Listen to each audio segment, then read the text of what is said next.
Hermanos, hemos sido bendecidos. Amén. Yo he sido bendecido en lo personal. Hay temas que van dirigidos a individuos, porque esos personajes que se han presentado durante esta semana, yo me he podido identificar con algunos de ellos. Y yo sé que cada uno de ustedes también se han identificado. Dios nos ha dado un regalo esta semana, porque hemos tenido con nosotros nada más y nada menos que al presidente de la Conferencia del Sur de California. Yo me he sentido bendecido con su presencia, la presencia de su esposa, y ¿cómo les diría? Es un honor para mí, porque ustedes saben que yo estoy empezando como pastor. Él, gracias a Dios, fue uno de los que me ayudó para que yo fuera a Andrews. Él mandó que hicieran la carta para que yo fuera a estudiar. Si no, nadie más lo hacía. Así que... y no solo eso, sino que cuando yo llegué aquí a Estados Unidos, también él fue una de las personas que oró para que Dios me bendijera acá en el momento de necesidad. Así que le debo mucho, pero le debo mucho más a Dios. Y queremos hacer un presente de parte de la iglesia de Shalom, la iglesia del por habernos bendecido en esta semana y haber sacado de su tiempo para estar con nosotros. Y queremos tener una oración con ustedes, por favor. Vamos a inclinar el rostro. Padre Celestial, gracias, gracias, porque sabemos, Señor, que cuando tú llamas para el servicio, tú no te equivocas. Y tú has llamado al pastor Belino Salazar para que él sea un siervo tuyo, Señor, que lleve tu palabra no solamente a través del pastorado, sino a través de la administración, pero sobre todo, Señor, lo más lindo es que lo hace con humildad. Señor, te ruego que tú lo bendigas de una manera especial, que tú llenes su corazón de tu gracia y tu misericordia, que tú bendigas a su esposa Esther, porque detrás de un buen pastor hay una buena esposa, y tú le has dado una esposa y lo has bendecido, pero también le has dado 2 hijos maravillosos. Señor, que esta bendición los cubra donde quiera que ellos estén, y sobre todo, Señor, que tú les sigas dando vida de tu vida, para que ellos sigan llevando las buenas nuevas de salvación a un mundo que perece. Gracias por prestárnoslo, Señor, durante esta semana, y por bendecirnos a través de ellos. Cuídales, protégeles y reprende las acechanzas del enemigo, que no tengan parte ni suerte en sus vidas. Señor, ellos son tuyos, en el nombre de Jesús. Amén. Amén.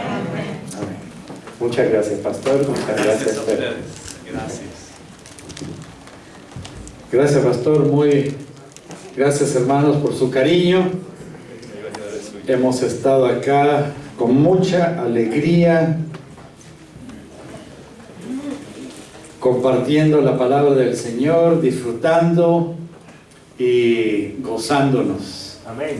En estudiar y la palabra, y sobre todo repasar lo que pasó en ese sacrificio.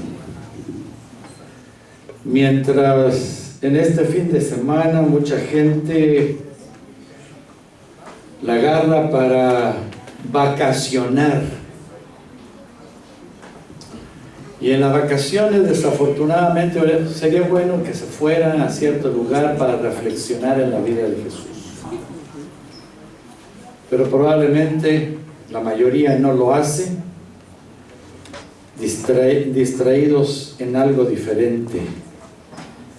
Pero nosotros hemos optado por venir acá y pasar la semana reflexionando y repasando, leyendo la historia de la pasión de Jesús. Y como les dije el sábado pasado, se han hecho se han escrito muchas historias, se han escrito novelas, libros, se han hecho guiones y películas de la vida de Jesús, incluyendo la pasión de Jesús. Y pareciera que no, pero la gente necesita, déjenme decirles, el hecho de cuando sale una película y se va y se hace el tiqueteo ese y le llaman, ¿cómo le llaman eso? Cuando rompen the box,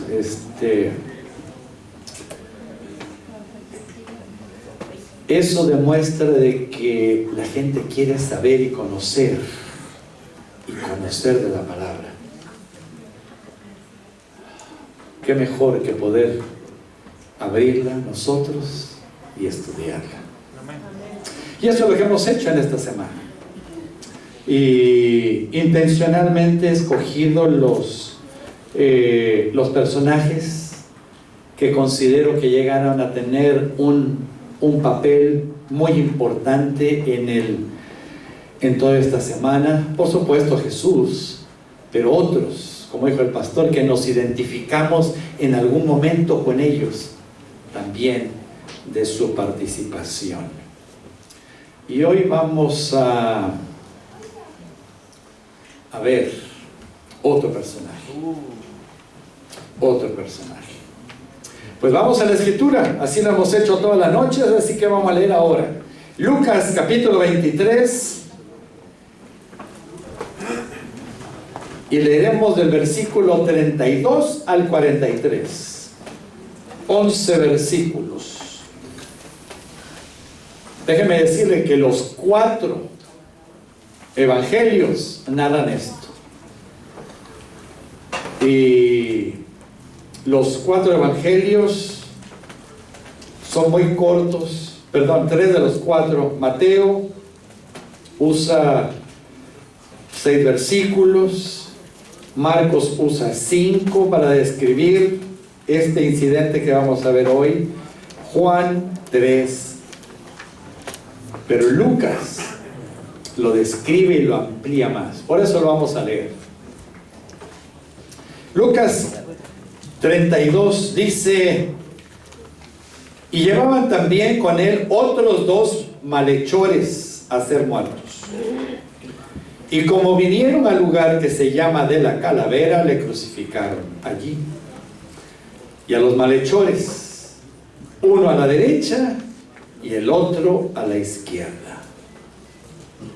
Y Jesús decía: Padre, perdónalos porque no saben lo que hacen. Y partían sus vestidos echando suertes. Y el pueblo estaba mirando, y se burlaban de él los príncipes con ellos, diciendo: a otros hizo salvos, que se salve a sí mismo si es que es el Mesías, el escogido de Dios. Escarnecían de él también los soldados, llegándose y le presentaban vinagre. Y le decían: si tú eres el rey de los judíos, sálvate a ti mismo. Había también sobre él un letrero escrito con letras griegas, latinas y hebraicas: este es el rey de los judíos. Uno de los malhechores que estaban colgados le injuriaba diciendo: si tú eres el Cristo, sálvate a ti mismo y a nosotros. Respondiendo el otro, le reprendía diciéndole: ¿ni aún tú temes a Dios, estando en la misma condenación? Nosotros a la verdad justamente padecemos, porque recibimos lo que merecieron nuestros hechos. Mas este ningún mal hizo. Y le dijo a Jesús: acuérdate de mí cuando vinieres a tu reino.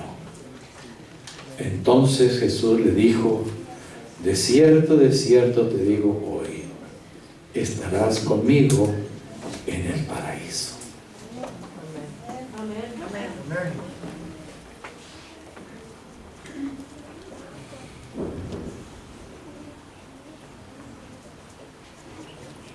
Aquí encontramos la historia de el ladrón bueno. Como que no pega, ¿verdad? Ladrón bueno.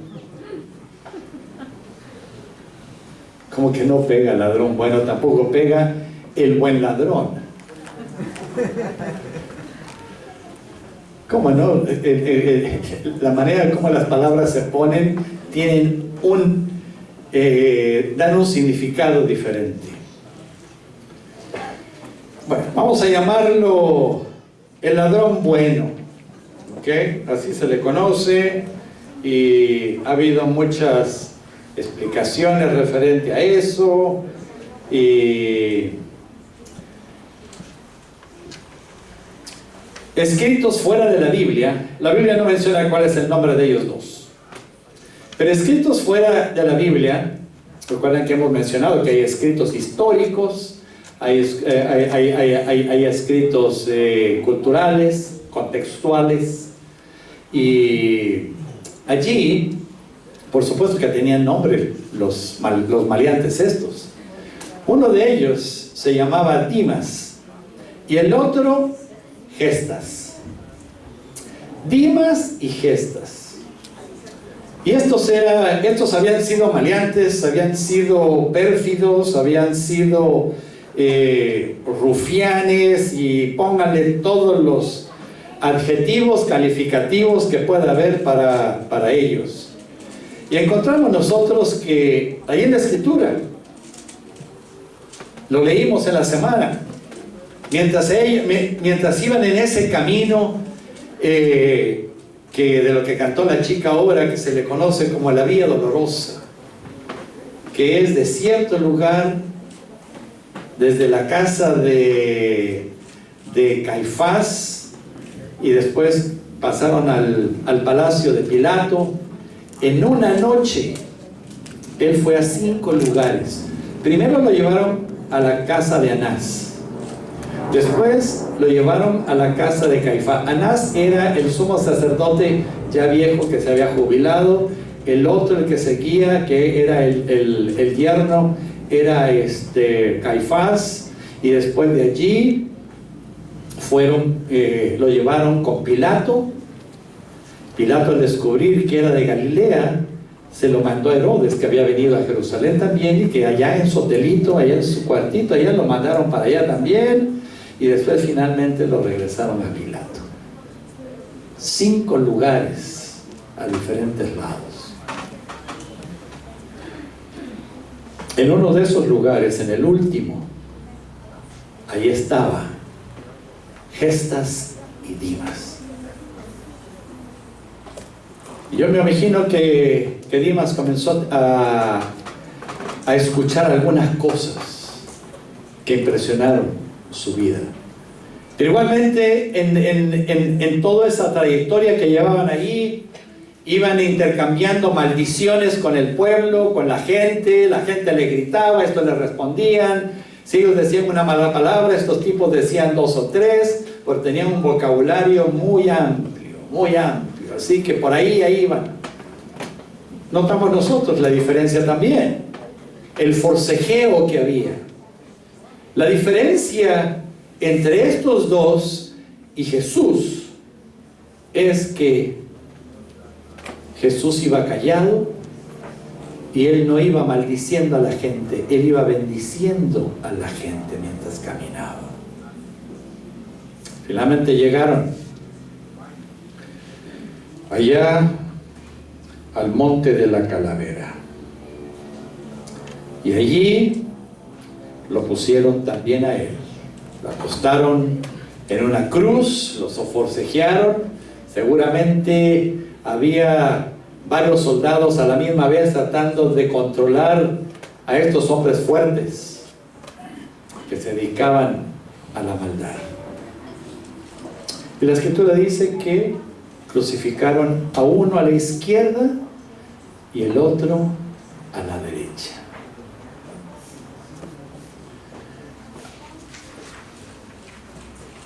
Este hombre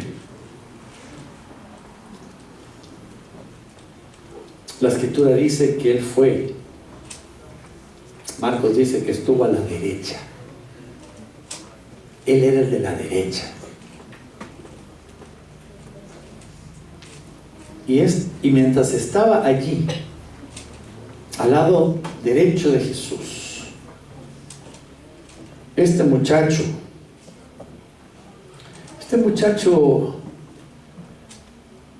¿quién era este Dimas?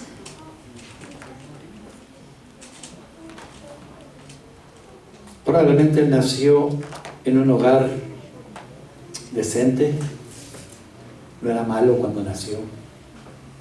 Era un bebito como todos nuestros bebitos cuando nacen, hermosos, los admiramos. Cuando nació mi hijo, le conté si tenía todos los deditos. Quería ver si estaba perfecto.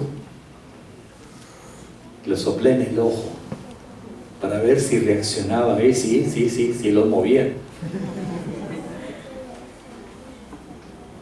Uno los ve curiositos. Cuando es el primero, uno pasa horas y horas viéndolo.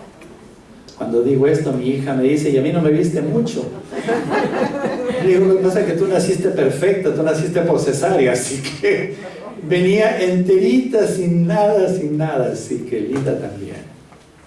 Pero uno los ve y los contempla.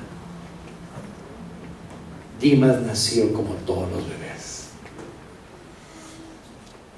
Nació en una sociedad donde sus padres eran oprimidos, sus padres eran abusados, sus padres eran esclavos, tenían que pagar impuestos de una manera excesiva porque los publicanos les cobraban más de lo que tenían que llegar a pagar, más de lo justo. Y comenzó cuando él era adolescente, como todos los adolescentes, los de aquella época y los de hoy también. Todos tienen un sentido de la justicia que quieren arreglar las cosas. Quieren cambiar el mundo.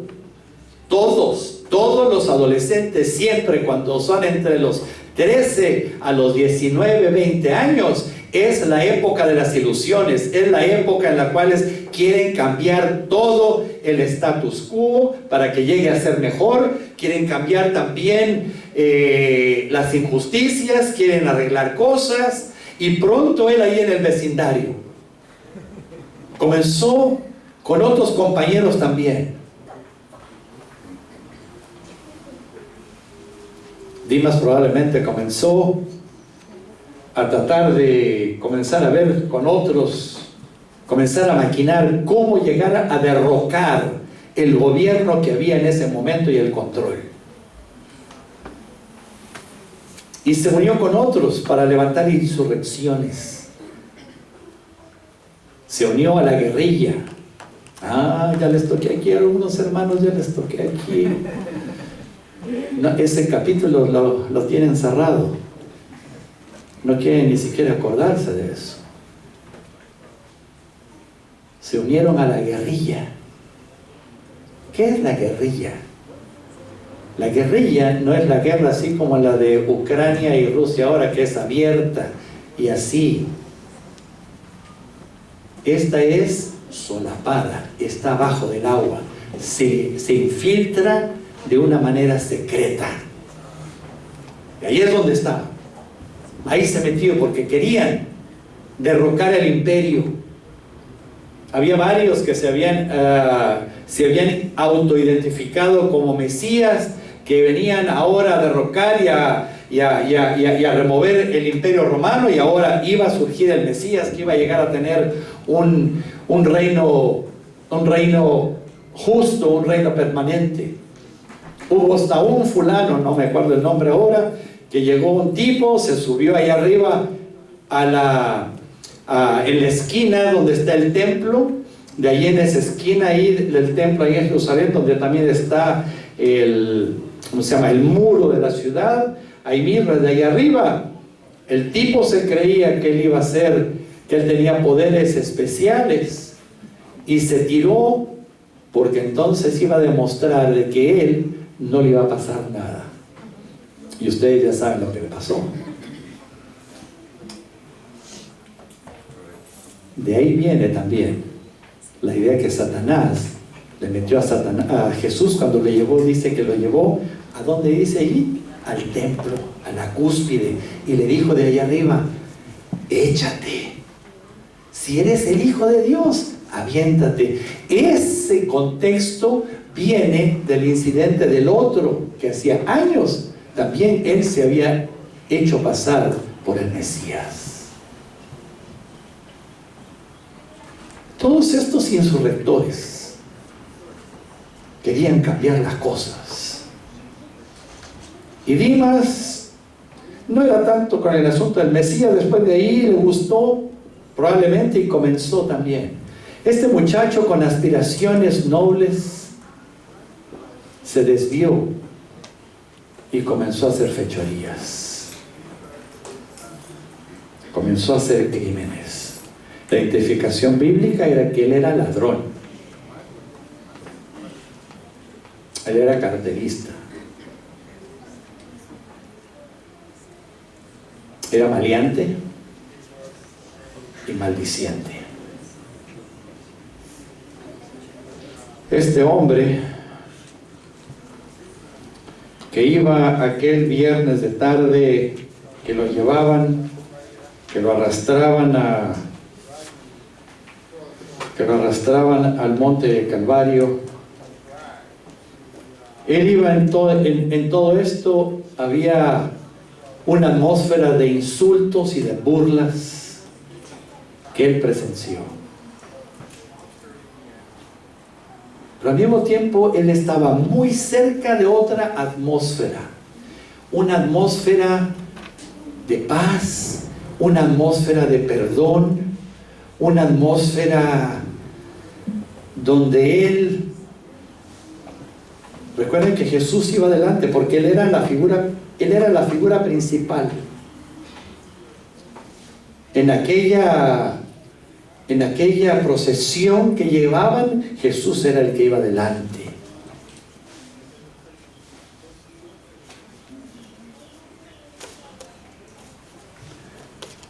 Y acaba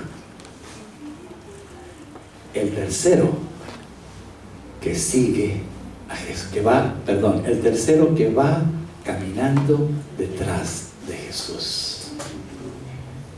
¿Quién era el primero? Cirineo. Simón Cirineo. Hablamos de un segundo. ¿Quién era? El centurión. Y ahora hay otro, un maleante que también sigue a Jesús. Ninguno de ellos se imaginaban que ese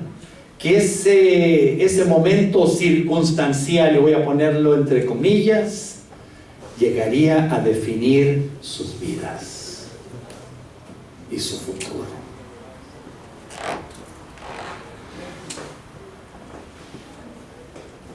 Seguramente también Dimas, él iba atrás, él presenció lo que hicieron con Simón. Él presenció también cómo empujaban a Jesús también para que cargara la cruz. Presenció también que él no tenía intercambio con la gente en vociferaciones, burlas y reclamos y acusaciones. Todo eso lo fue viendo. Pero comenzó a ver algo. Ya cuando estaban ahí, en 3 horas, ¿qué es lo que pasó? Y digo 3 horas porque la Escritura dice que fue desde la hora sexta hasta la hora nona. Fueron 3 horas. Más todas las otras horas, las otras 2 horas solamente, hora y media, que les tomó llevarlos hasta allá. ¿Qué tipo de cambio comenzó a producirse en él? Veamos lo primero. Él vio a Jesús, vio a los espectadores, a todos los que estaban alrededor, los que lo acusaban, el pueblo, a los dirigentes religiosos, a las autoridades romanas. También él vio sus labios. ¿Qué era lo que salía de su boca? No eran maldiciones, no eran reclamos, no eran acusaciones. Todo lo que era afectivo, con cariño.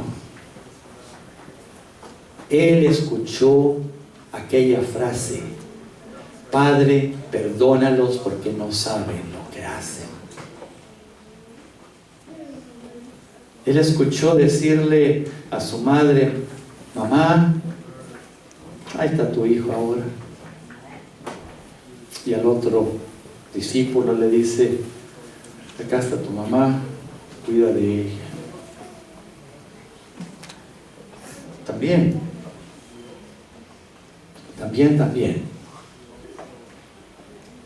vio a Jesús y lo veía al lado, sin quejarse. Una de las cosas también que él vio fue su letrero. ¿Qué decía el letrero? ¿Qué decía? Jesús Nazareno, Rey de los judíos. Pilato aquí puso este letrero ofensivo para los judíos. Este letrero tenía una connotación burlona y otra provocativa. Burlona porque ahí está su reyesito, y otra, eso era para los discípulos, y para los que lo odiaban, para los escribas, los fariseos, los sacerdotes, y ahí está su rey, como diciendo: Roma nunca cae, nunca caerá. A todos los que se levanten en contra de Roma, eso es lo que les va a pasar. Pero Dimas, al ver el letrero, comienza a reflexionar en algunas cosas. Recordó cuando Pilato le preguntó: ¿eres tú el Mesías? Dinos.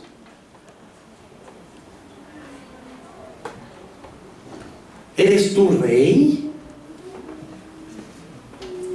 Él presenció todo aquello, así que comienza él a reflexionar en aquello.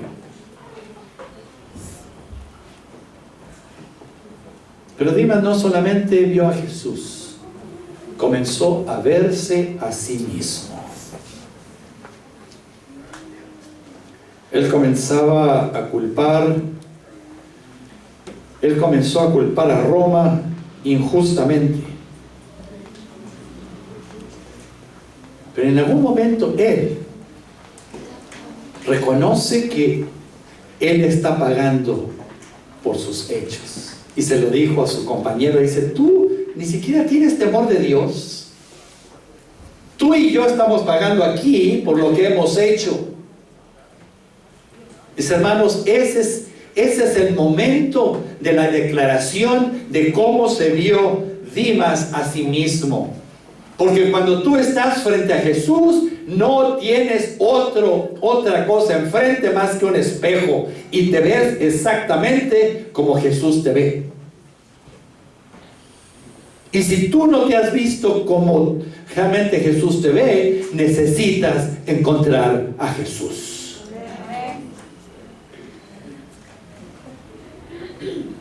Si no te has sentido pecador, si no te has sentido mal, si no te has sentido que has llegado en algún momento a traicionar a Jesús, necesitas pasar más tiempo en oración, contemplando a Jesús a través de su palabra y a través de la oración. Porque allí ese es el espejo. Y eso es lo que sucede con Dimas ahora.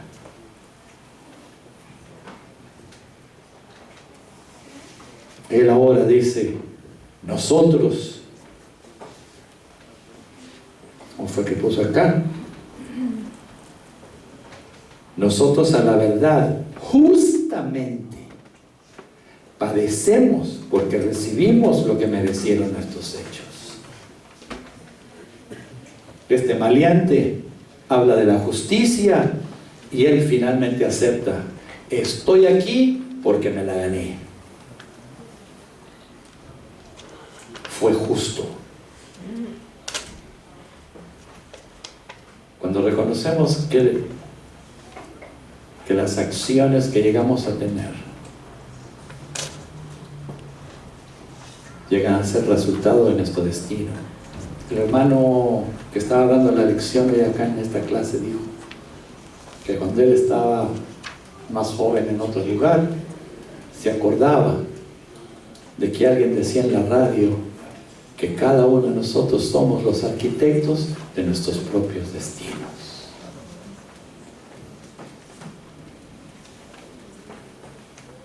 Y Dimas lo reconoció. Justamente nosotros padecemos lo que nuestros hechos hicieron. Y en medio de todo eso comienza a pensar él cuál va a ser el resultado que le va a pasar a su vida.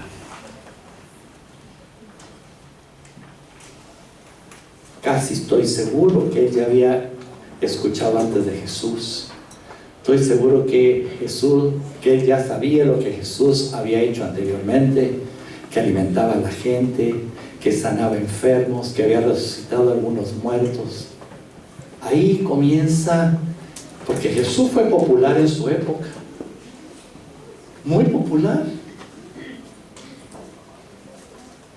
Y estos maleantes que siempre andaban de un lado a otro, porque los maleantes nunca están en un solo lugar, no pueden estar en un solo lugar, tienen que ir a diferentes lados todo el tiempo. Lugar que iban, por ahí se enteraban, oh, por acá pasó Jesús, pasó esto, hizo esto, ta. Él sabía de Jesús. Y ahora estaba al lado del que había alimentado miles de personas. Estaba al lado del que había dejado en un poblado, en una villa, en una congregación, en una comarca. No quedó enfermo ni uno solo allí en eso.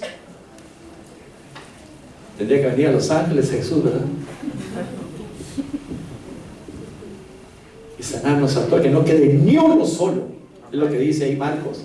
No quedó enfermo ni uno en esa comunidad.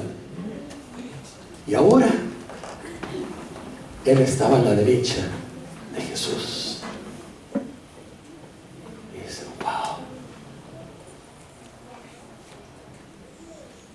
Es que comienza a pensar, ¿cómo me puedo escapar? Pero no escaparse bajándose de la cruz, escaparse de la condenación eterna. Y entonces ahí se le prende el foco. Y entonces le dice una frase a Jesús: acuérdate de mí cuando vinieres a tu reino. Lo reconoce. Hay tres cosas acá que reconoce. Reconoce que es rey, reconoce que se va a morir y reconoce que hay vida después de la muerte. Y le dice, acuérdate de mí. Mis hermanos, Jesús estaba allí, había escuchado maldiciones, había escuchado desprecios, había presenciado rechazo, pero aquí este hombre comienza a ver las posibilidades que él tenía. Fue convencido de sus pecados y también fue convencido de las posibilidades que él tenía, no en esta tierra más. Y él comienza a pensar en la vida eterna.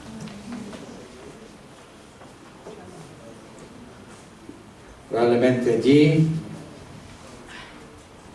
aquel penitente le pide que se acuerde de él cuando venga en su reino.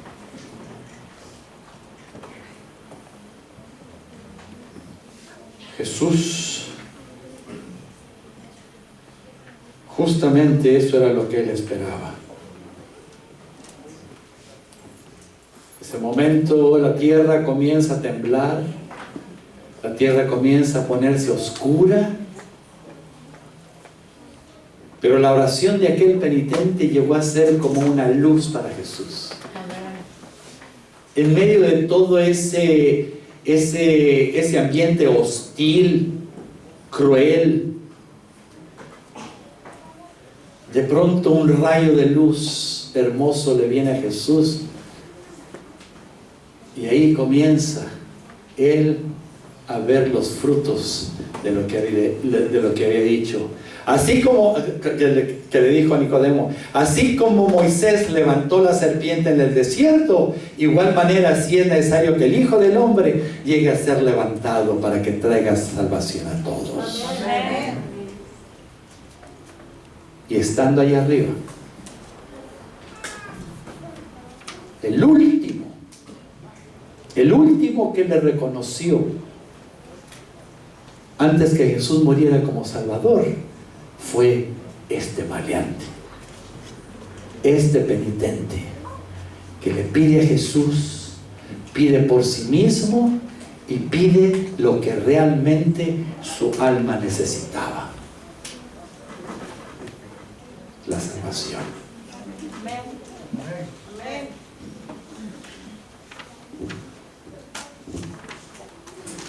Es ahí donde entonces, en medio de esa oscuridad que había, Jesús le responde. Le dice: de cierto te digo, hoy estarás conmigo en el paraíso. Imagínense la expresión, claro, estas son fotos nada más, pero yo me imagino la expresión de alivio, la expresión de gratitud, la expresión de rendición, lo cual ahora le pasara lo que le pasara. Él estaba listo para enfrentar la vida eterna. Jesús le garantiza que iba a haber vida después de la muerte. Por eso él ya estaba en paz. Él le dijo: Señor, estoy listo. Y no solamente Jesús le ofreció vida después de la muerte, le ofreció su compañía. Estarás conmigo. No es de que te vas a ir y vas a estar solo allá. No, tú y yo seguiremos estando juntos en el reino de los cielos. Algunos interpretan el versículo que acabamos de leer, de que Jesús le dijo que ese mismo día iban a estar en el paraíso. Pero más adelante, en el siguiente capítulo, aparece de que Jesús, cuando resucitó, y María estaba llorando porque no encontraban el cuerpo de Jesús, de pronto María le habla, dice: María, y María abre los ojos y ve a Jesús y se le quiere ir encima para abrazarlo. Jesús, ¿qué le dice? No me toques todavía, porque aún no he subido a mi Padre.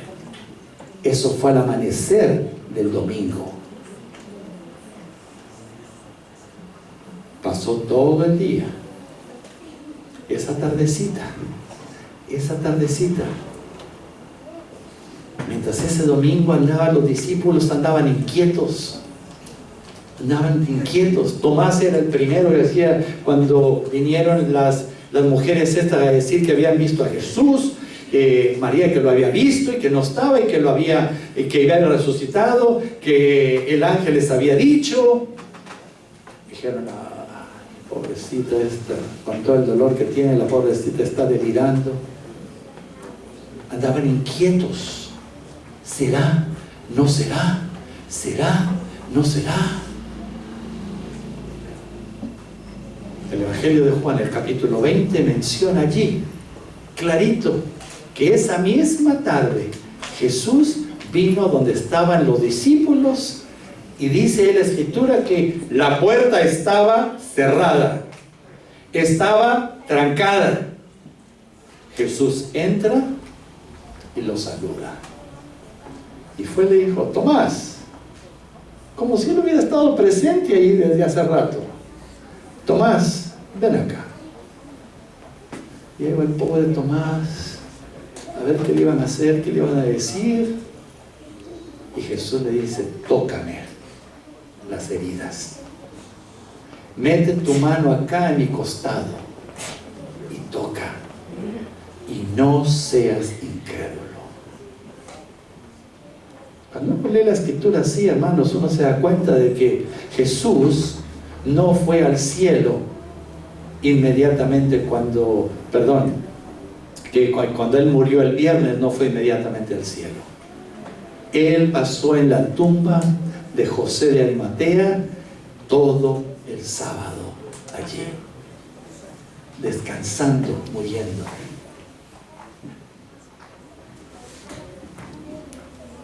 Mis hermanos,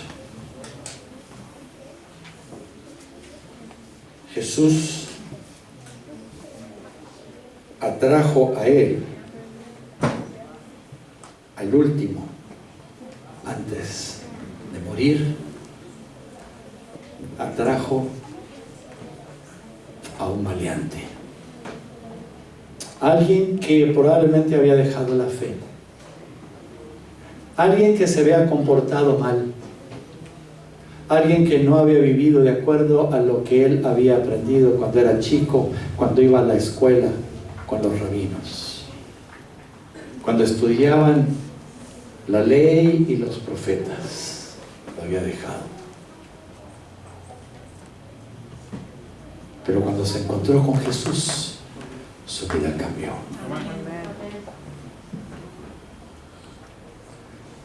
Hoy hay muchos también como Dimas, que nacieron buenos, crecieron buenos, sabían lo que había que hacer, pero cuando llegaron a grandes ya no lo hicieron. Probablemente no se dedicaron a toda la maldad como Dimas lo hizo, pero sencillamente estuvieron desconectados completamente de tener a Dios en cuenta en sus vidas. E hicieron cosas, actuaron, se condujeron de una manera contraria a lo que la palabra de Dios dice. Si hay alguno aquí esta mañana, yo le invito a que reconsidere un encuentro con Jesús. Pero ese encuentro necesita pasar allá en el closet, en devoción personal, en estudio personal, sin distracciones y sin nada que llegue a ver alrededor. Y quiero decirles, si te atreves a hacer eso, en las mañanas, todos los días, vas a ser un hombre y una mujer diferente. Y Él te va a decir lo que debes de hacer. No va a haber nadie, no va a haber esposo, no va a haber esposa, no va a haber suegro, suegra, tíos, hermanos, compañeros de trabajo. El Señor te va a decir lo que debes de hacer. esta mañana, 4 de nuestros hermanos, ellos han dicho: yo también quiero decirte, Señor, acuérdate de mí cuando vengas en tu reino. Y ellos van a ser bautizados en un momento más acá al lado. ¿Hay alguien aquí hoy que todavía no se ha comprometido con Jesús de la misma manera? Y quiere decirme: pastor, yo quiero que ore por mí. Yo no he andado tan bien. No he andado tan mal como no he andado tan mal como Dimas, pero tampoco he andado tan bien como los discípulos de Jesús. Yo también quiero un día también comprometerme con Jesús. ¿Hay alguien de aquí que quiere decirle también que lo desea hacer? Que Dios le bendiga. Vamos a colocarnos en pie y vamos a tener una oración mientras nos trasladamos acá al lado, y con eso habremos terminado el culto de esta mañana, y a la tarde nos vemos nuevamente. Eterno Dios que moras en los cielos, alabado y glorificado seas hoy y siempre. En esta hora, Señor, queremos también usar la misma frase que usó aquel que llegó maleante a la cruz y que te pidió que te acordaras de él cuando regresaras en tu reino. Señor, acuérdate de nosotros. Acuérdate de nosotros. Hoy nosotros nos estamos acordando de ti. Nosotros hoy renovamos nuestra lealtad, nuestra fidelidad a ti, para que tú nos puedas usar, para que podamos honrar tu nombre y que podamos también heredar el reino de los cielos. Gracias porque tú también nos prometes vida eterna. Y no importa lo que lleguemos a pasar o lleguemos a enfrentar en la vida, Señor, tú siempre estás listo para poder transformar nuestras vidas, para que seamos honra para ti y beneficio para los demás. Señor, hoy 4 de nuestros hermanos, nuestros amigos, ellos también han tomado la decisión de seguirte. Se han acordado de ti. Y Señor, sabemos que tú también te has acordado de ellos y te acordarás de ellos cuando vengas en el reino de los cielos. Bendícenos y gracias por haber dado tu vida en la cruz del Calvario por cada uno de nosotros. Amén. Amén. Bueno, vamos a pedirles a los hermanos que se van a bautizar que vengan acá al frente, y todos nosotros vamos a empezar a salir de la parte de atrás. Comencemos a salir, los que están hasta atrás comiencen a salir para aquel lado, y entonces con los hermanos les vamos a dar acá orientación de cómo vamos a hacerlo. Unas pequeñas instrucciones. Aquí al lado izquierdo está la pila bautismal. Vamos a salir en orden y vamos a hacer como un círculo alrededor de la pila bautismal, y ahí vamos a apreciar los bautizos que tenemos esta mañana. Así es que primeramente vamos a pedirle a los hermanos que están listos para echar la suerte con el Señor, y el Señor los abrazó con su santo amor. Así es que en orden vamos a ir saliendo, y no se preocupe, tenemos almuerzo para todos. Usted no se preocupe, usted no tiene que irse a la casa y estar que tengo que ir a prender la estufa, y no se preocupe, ya todo está listo. Terminando los bautismos, de una vez vamos a pasar allí al comedor, y todos vamos a disfrutar de los alimentos. Y en la tarde, no se olvide, a las 5 tenemos al grupo Emanuel. Ellos van a estar con nosotros, con música toda la tarde. Así que a las 5 les esperamos. Ellos también traen buena música para honra y gloria de Dios.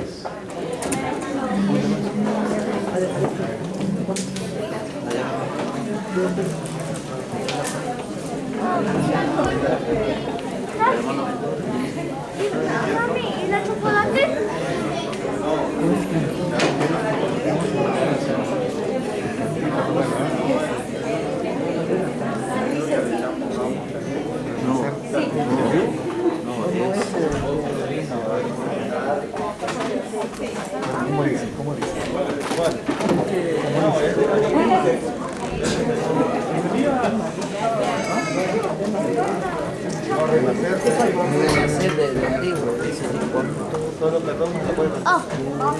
¿Listo?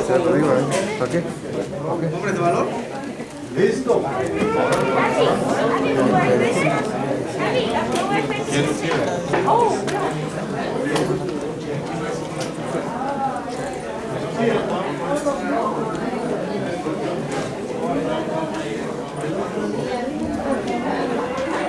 Me cuesta seguir emociones.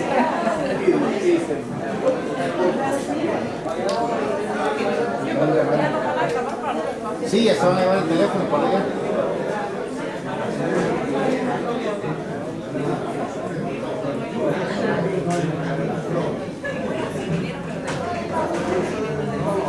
Yo creo que dude, you just have to put it somewhere else. Tienes que damn, the thing's heavy as fuck.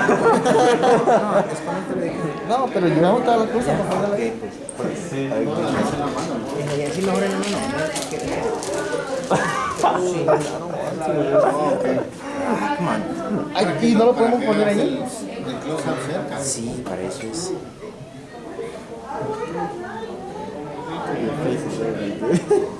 Ahora que hay gente viendo. Sí, Para la transmisión. sí, es verdad. Eso me falta. ¿Y se escucha ahí también? Claro, Oye, les dije que si ponen el Facebook aquí en la pantalla para los que no vamos a salir. Nelson. Ponémoslo aquí para ver. Dice que se escucha. Oh, sí. Los que nos quedamos aquí. Yo sé, y el micrófono. Allá está. O agarre cualquier. Ese es azul, ese es azul.